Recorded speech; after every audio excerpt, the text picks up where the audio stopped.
This is the story of a little girl who went missing in the middle of the night. Her name, Jessica Gutierrez. She was born December 3rd, 1981, in South Carolina. She was the youngest of her family with two sisters and a brother. Shortly after Jessica's birth, her parents divorced, leaving her mother Debbie to raise all four children on her own. They lived in a small town near the capital, and Debbie provided for all the children without any support. On June 5th, 1986, was a typical day for their family. It's a summer day. They're outside spending time together while Debbie was in the house just finishing up a couple chores. In the house that evening, they made dinner. They sat around, they had dinner. The only difference was usually Jessica would sleep with her mom because she was the baby. This night, her brother had an earache, so Debbie decided that Jessica would sleep with her oldest, with one of her sisters, and her brother would sleep with Debbie to make sure that he was okay through the night. No one really suspected anything of that. You know what I'm saying? Thought everything would be okay. Debbie decided to let him sleep with her in the bed, and Jessica went to sleep with her older sisters. The eldest slept in a different bed, and the other lay with Jessica. Next morning, Debbie woke up about 9 a.m. because the 6-year-old daughter, Rebecca, who was the one that Jessica had slept with that night, asked if she can make a bowl of cereal. After leaving the bed, Debbie immediately noticed that something was wrong. The front door, which she always locked before going to bed, was wide open, and their dog, who usually stayed outside, was running around the house. There was also a curtain rod laying under the back window. The protective screen had been removed from it, and Debbie went directly into the girl's room to see exactly where Jessica was. She couldn't find her. So Debbie asked, her sister Rebecca, "Hey, where is Jessica?" Rebecca replied, "She's gone with the man with the beard in the magic hat." Took her thinking her 6-year-old daughter was, just playing a joke or just acting, having a little fun in the morning. But that was not the case.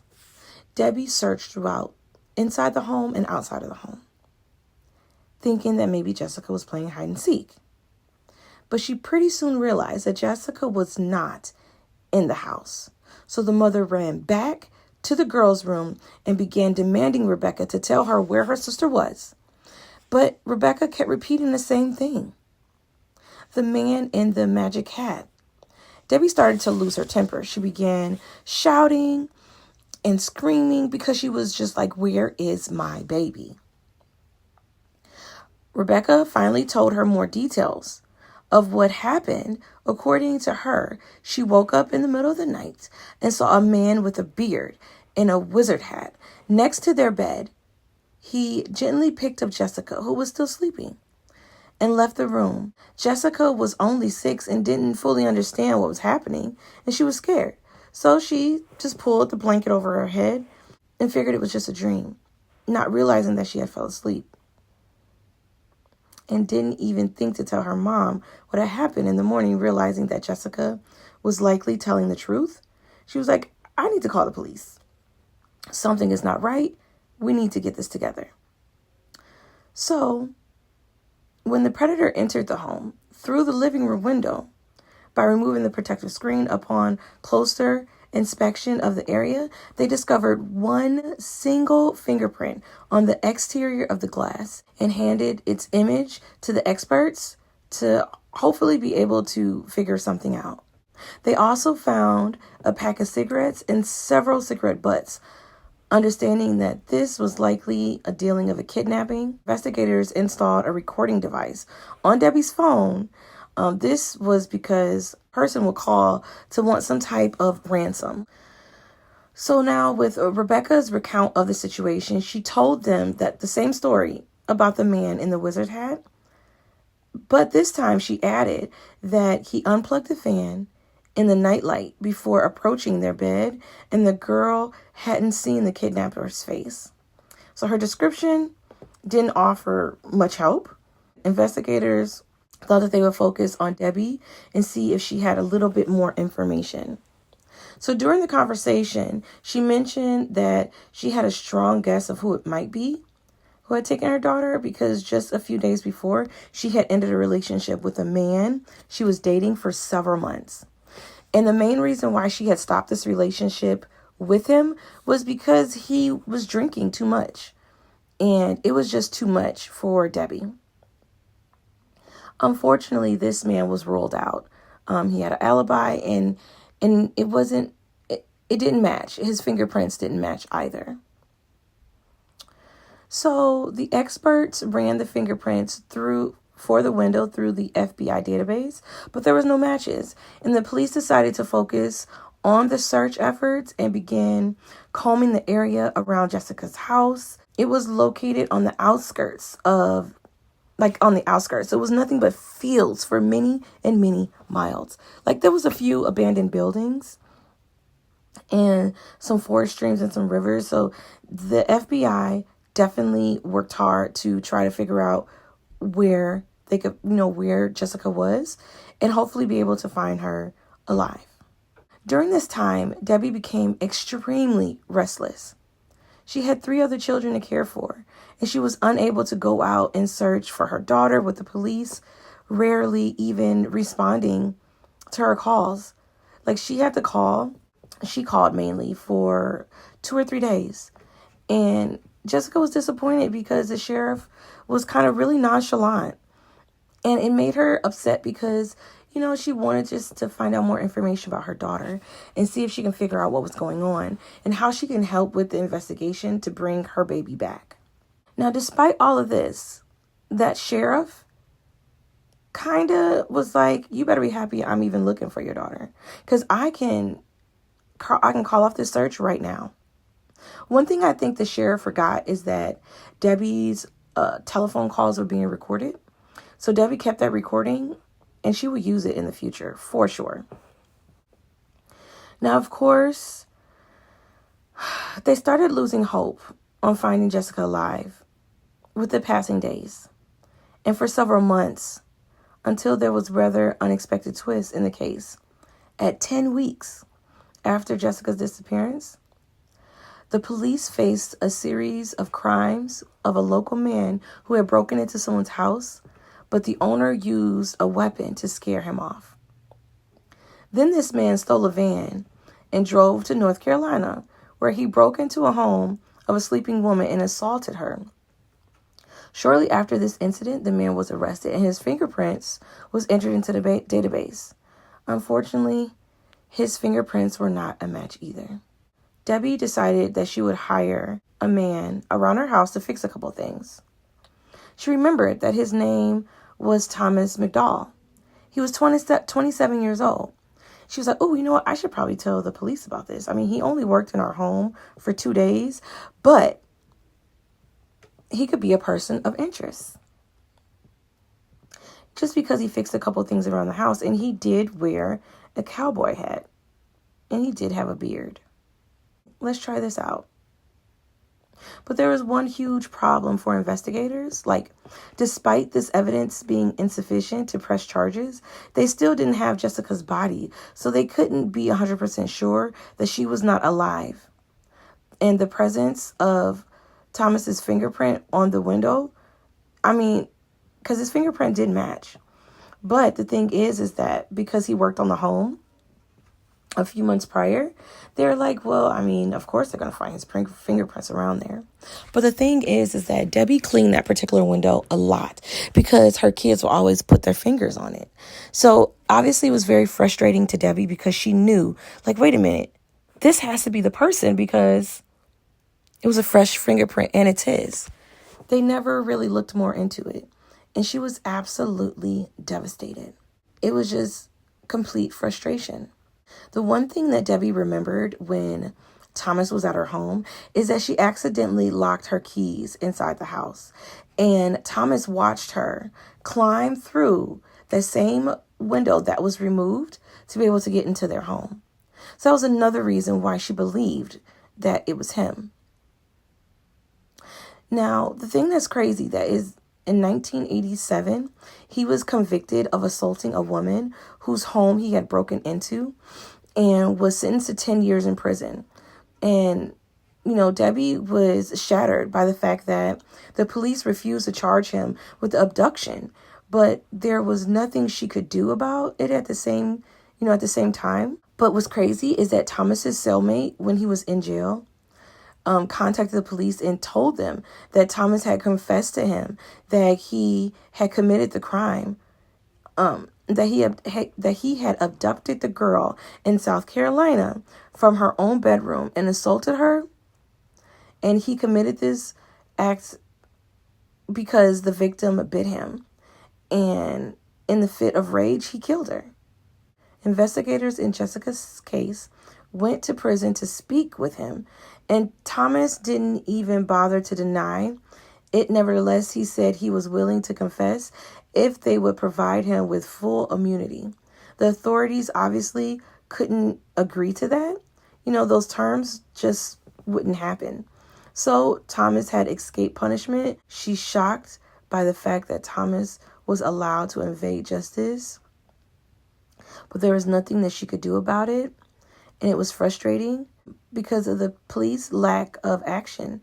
Debbie decided to conduct her own investigation. At this point, she located the abandoned car that previously was owned by Thomas and inspected it. And it's crazy. She saw in the seats, she noticed threads of fabric that matched her daughter's pajamas. Can you believe that? She was able to find the car that he previously owned and find threads of her daughter's garments.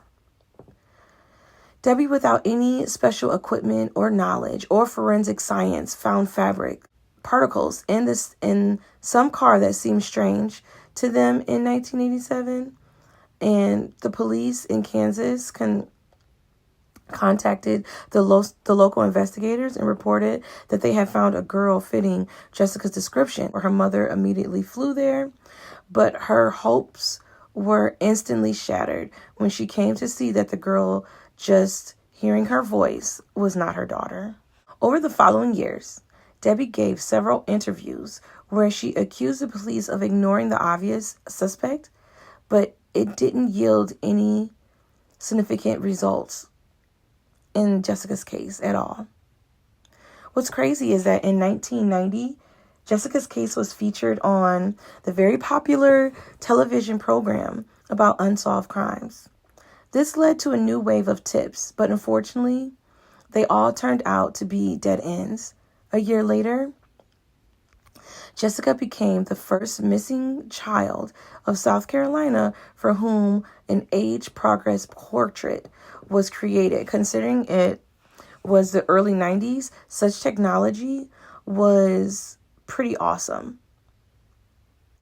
The case remained unsolved for many years, and in 2007, 21 years after Jessica's disappearance, her mother once again publicly accused the local police department of not taking enough action to be able to find her daughter. And the conversation that she recorded of the sheriff saying that he will call his men off and forget about this case was out in the public. All these years, the sheriff also said that after the conversation with Debbie, he did not stop looking for her daughter. That is just what he told her. But what's crazy is that the officers continue to block any attempts for this investigation in 2007. They revealed the case and confirmed that they didn't have any sufficient evidence in making it impossible to press charges against anyone at this time. And in 2014, that same sheriff faced charges related to fraud and bribery, leading to his dismissal and a 12-month jail sentence. 2 years later, the prosecutor was arrested for a hit and run of a drunk, resulting in an $11,000 fine. and his resignation in 2021. After 35 years since Jessica's disappearance, the sheriffs reopened the investigation.